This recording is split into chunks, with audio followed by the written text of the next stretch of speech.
வணக்கம், வாழ்க வளமுடன். நாம இப்போ வாலி வதைப்படலத்திலிருந்து மற்றும் ஒரு கேள்விக்கான விடையை நாம கேட்க போறோம்.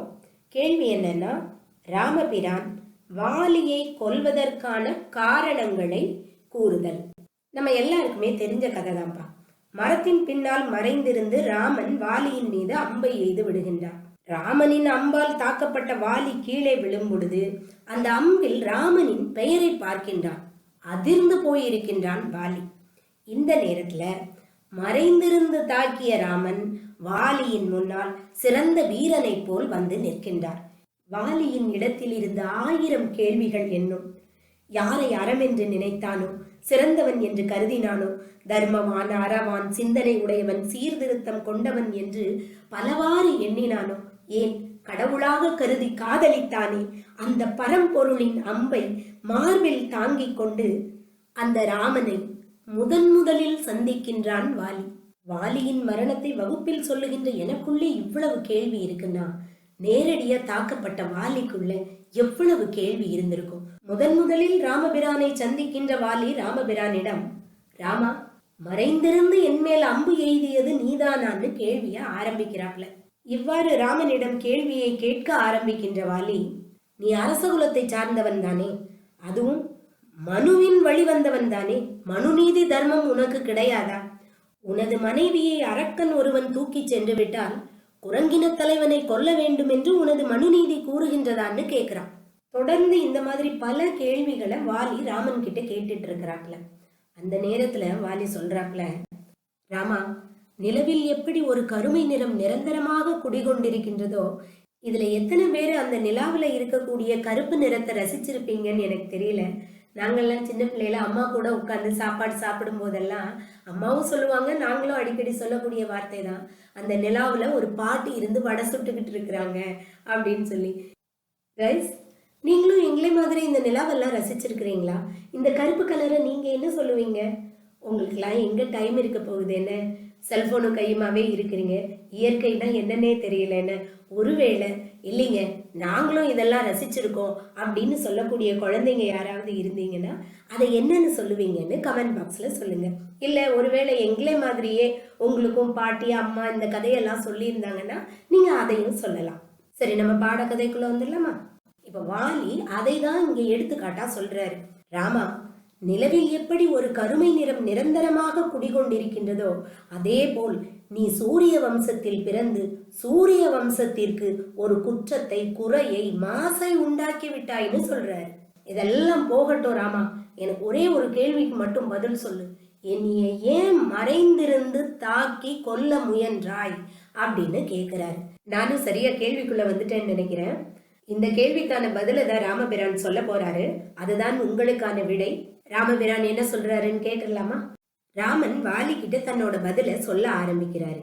வாலி, நீ உனக்கு எதிரியாக இருந்த மாயாவிய துரத்திட்டு பாதாளத்துக்குள்ள போயிட்ட. ரொம்ப காலமா நீங்க 2 பேர்ல ஒருத்தர் கூட வெளியே வரல. இதனால புலம்பிய சுக்ரீவன் உன்னை தேடி பாதாளத்துக்குள்ள வர தயாராயிட்டான். ஆனால் உங்கள் குலத்தில் இருக்கக்கூடிய முதியவர்களும் அமைச்சர்களும் சுக்ரீவனை தடுத்து நாட்டிற்கு ஒரு அரசன் கட்டாயம் வேண்டும் என்று வற்புறுத்தி சுக்ரீவனை கிஷ்கிந்தைக்கு அரசனாக்கினார்கள். அதனாலதான் சுக்ரீவன் இந்த அரசாட்சியை மேற்கொண்டான். இந்த அரசாட்சி தனக்கே உரியதுன்னு சுக்ரீவன் ஒரு நாளும் நினைக்கல.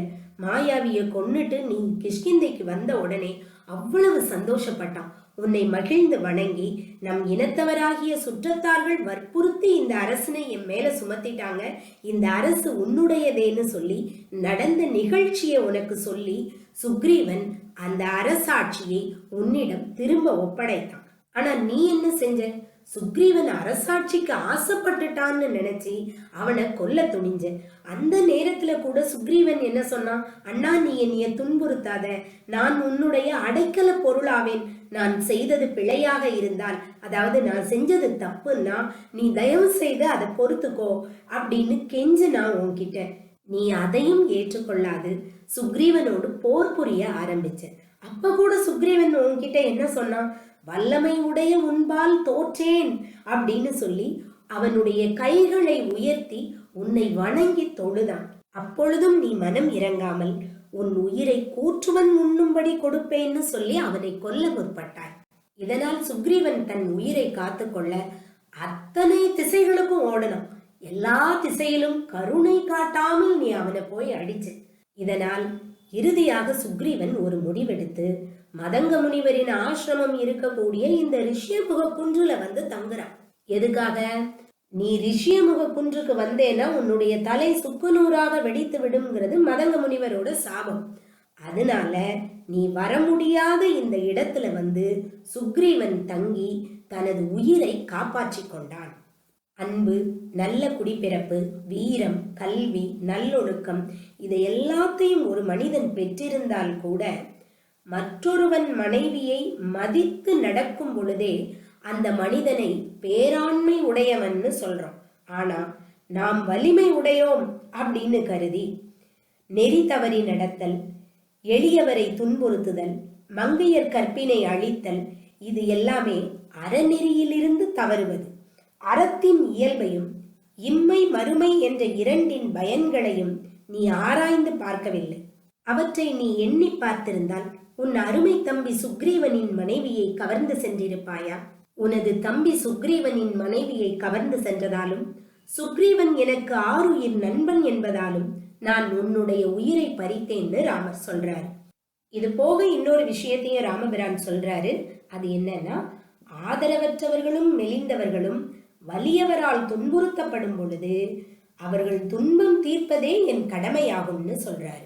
இந்த காரணங்களை எல்லாம் வாலி கிட்ட சொல்லி நீ உண்மையை நம்பல, மன்னிப்பு கேட்டவனுக்கு மன்னிக்கல, அவனை கொல்றதுக்கு துணிஞ்சிட்ட, தம்பியினுடைய மனைவின்னு பார்க்காம கூட அவளை கவர்ந்து சென்ற, இதெல்லாம் தான் காரணம் நான் உன்மேல் அம்பு எய்துவதற்கு அப்படின்னு சொல்லி வாலியை கொல்வதற்கான காரணங்களை ராமபிரான் வாலியிடம் எடுத்து கூறுகின்றார். அவ்வளவுதான்ப்பா. இந்த கேள்விக்கான விடை புரிஞ்சிருச்சா? எளிதாக இருந்ததா? படிச்சு தேர்வு நல்லபடியா எழுதிடலாமா? நல்லா எழுதுங்க. பொறுமையாக இவ்வளவு நேரம் கேட்ட அத்தனை பேருக்கும் நன்றி. வாழ்க வளமுடன்.